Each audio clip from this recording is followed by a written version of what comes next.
Vous regardez News Info, bonsoir et merci de nous rejoindre pour le plateau de décryptage. Scandale politico-financier au Sénégal. L'ombre de la pandémie de Covid-19 plane sur 5 anciens ministres du gouvernement de l'ex-président Macky Sall qui sont désormais dans le viseur de la justice. Ils sont soupçonnés de graves manquements dans la gestion des fonds de riposte et de solidarité contre la Covid-19. Mamadou Diouf, bonsoir et bienvenue. Merci. Bonsoir Charlotte. Dans l'actualité sénégalaise, quels sont les faits qui ont conduit justement à cette remise en question des anciens ministres du régime Macky Sall? En fait, il s'agit d'un rapport qui est lié à la riposte par rapport à la pandémie du Covid-19. Un rapport qui est sorti en août 2022. Puisque c'est vrai que c'est maintenant qu'on en parle, les gens parlent même de chasse aux sorcières, comme si c'est le pouvoir actuel qui essaye de créer des problèmes à l'ancien pouvoir. S'il y a des sorciers ici, c'est parce qu'ils ont fait de la sorcellerie en matière financière et économique en termes de malversation. Il n'y a pas autre chose. Donc ce n'est pas un rapport qui a été commandé ou réalisé pendant la gestion du pouvoir actuel. Si vous vous rappelez, ce n'était pas au Sénégal seulement. Dans beaucoup de pays, ce rapport avait été publié parce que dans les pays, il y a eu des contributions. C'était le cas du Sénégal. Les Sénégalais ont contribué pour mettre en place un fonds de plus de 1000 milliards de francs CFA. Vous avez même un Sénégalais qui avait donné à lui tout seul 1 milliard de francs. Vous avez également les partenaires économiques qui avaient donné de l'argent. Ce sont ces partenaires économiques qui ont exigé de nos pays qu'il soit fait le point sur ce qui a été fait avec cet argent. C'est dans ce cadre-là que ce rapport avait été publié à l'époque.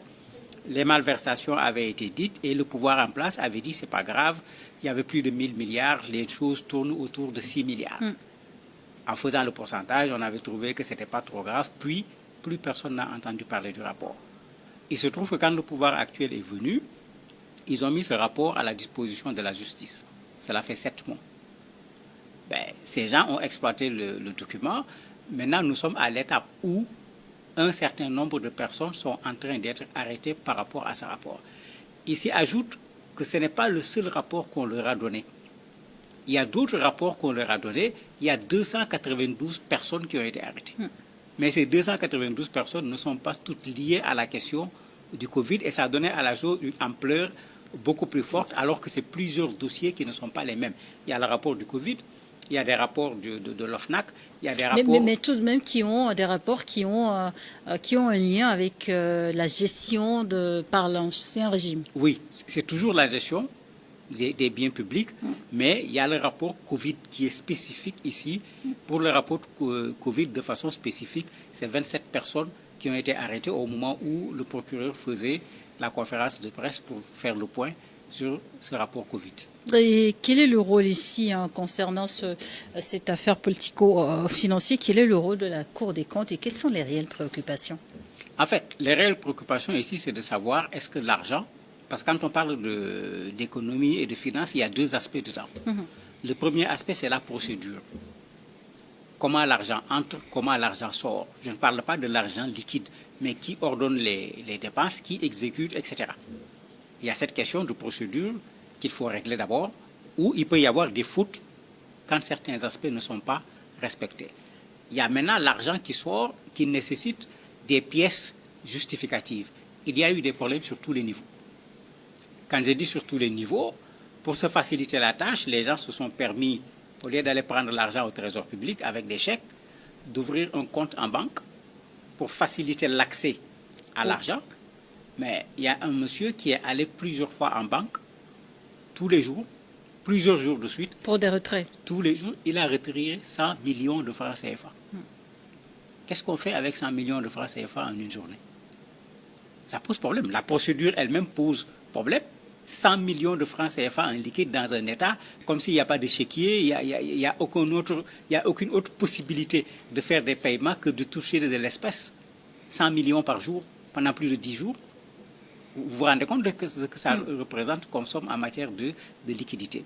Il y a d'autres scandales qui avaient été sortis par les journaux à l'époque quand certains éléments avaient fuité. Vous avez une dame qui s'occupe d'agences de voyage et de tourisme qui a gagné des marchés pour du matériel médical. 3 marchés pour une valeur de plus de 15 milliards de francs CFA, alors que ce n'est pas du tout sa spécialité. Mais quand vous regardez la dame, vous regardez le ministère, vous voyez les liens de famille, vous comprenez pourquoi. Ça fait que vous avez actuellement un travail qui est à la base. C'est des DAGE, c'est des directeurs d'hôpitaux, c'est des responsables d'associations. Parce que pendant Covid, il est arrivé qu'on donne de l'association aux artistes, aux communicateurs traditionnels. C'est ceux-là qui, pour le moment, sont convoqués. Et bien sûr, ça va monter progressivement. Justement, et qu'en est-il des 5 ministres donc, qui sont dans le viseur de la justice?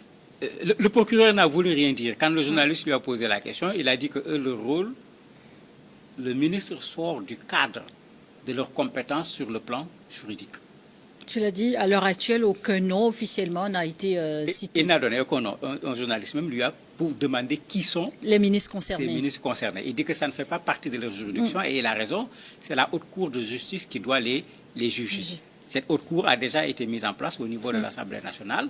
Eux, ce qu'ils ont fait, ils ont transmis les dossiers de ces 5 ministres à la haute cour de justice parce qu'ils ont fini de travailler avec le dossier, mais ils n'ont pas la compétence pour pouvoir interpeller ces ministres-là et les juger.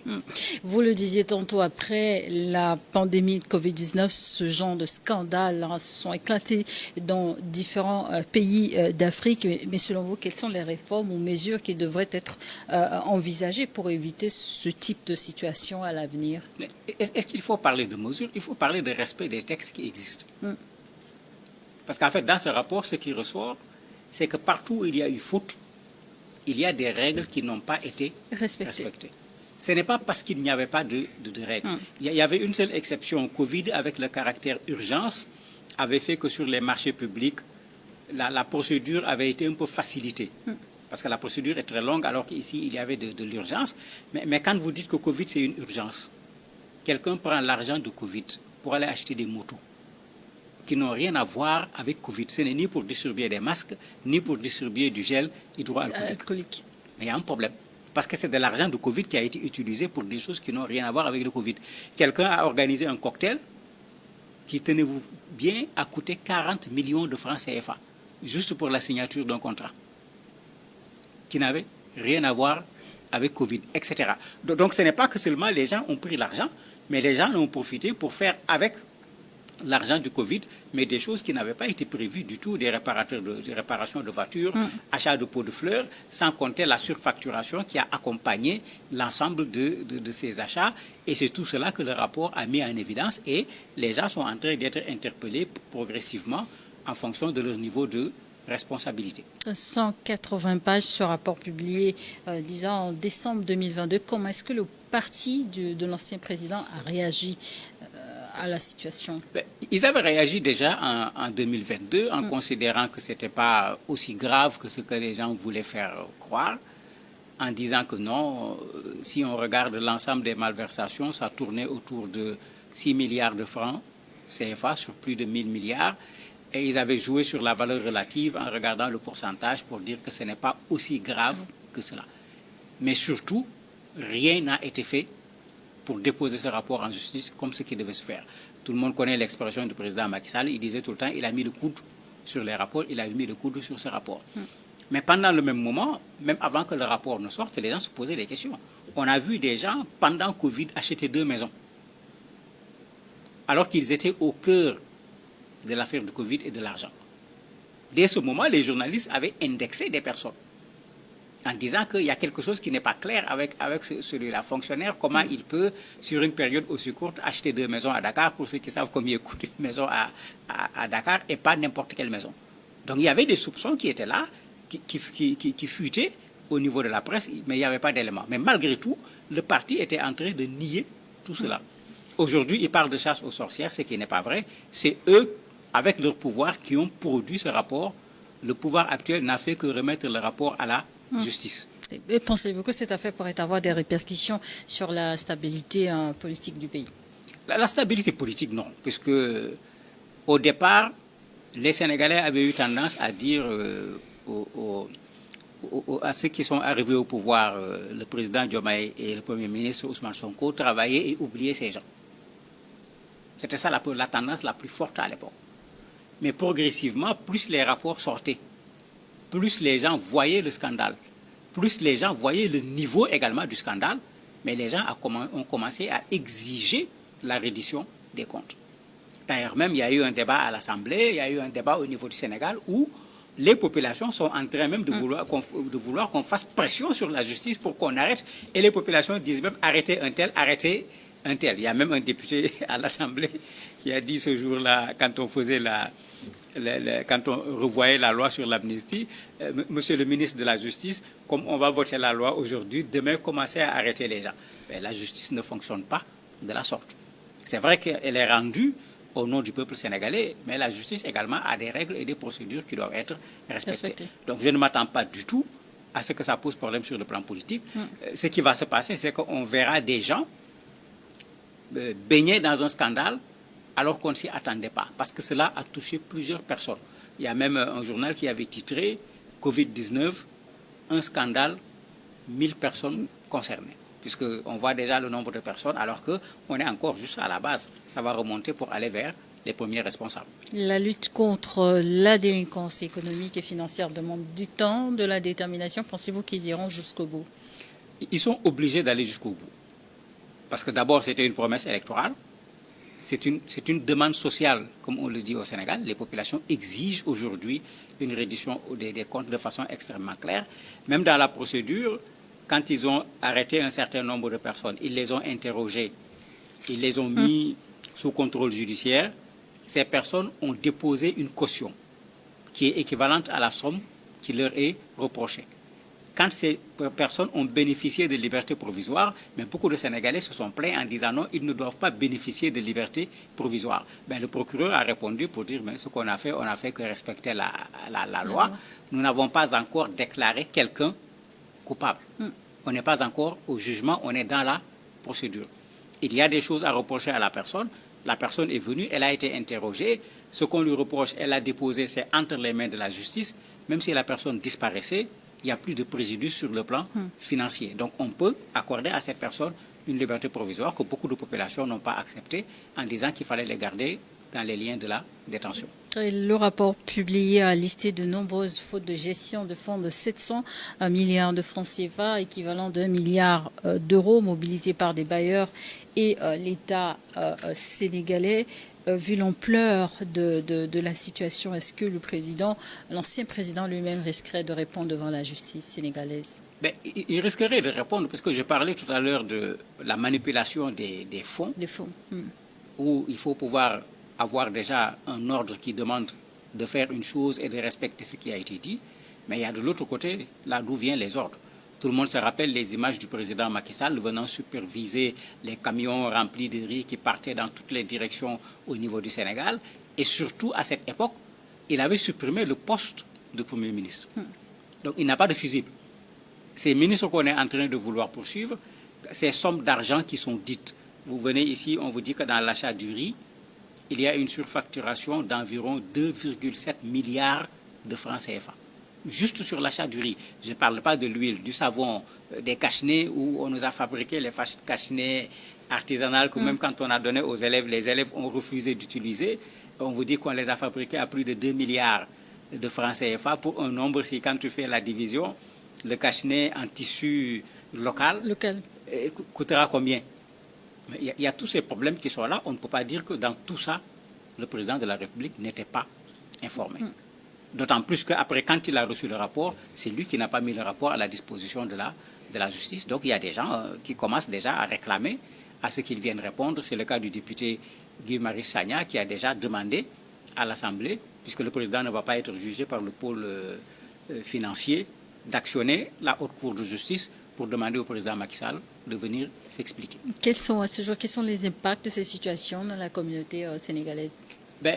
Il y a l'effet surprise. Tout le monde savait qu'il y avait du scandale, mais les gens sont impressionnés par les sommes d'argent qui ont été dilapidées, y compris à des niveaux où les gens ne le pensaient pas. Il y a un DAGE à qui on reproche à peu près 400 millions.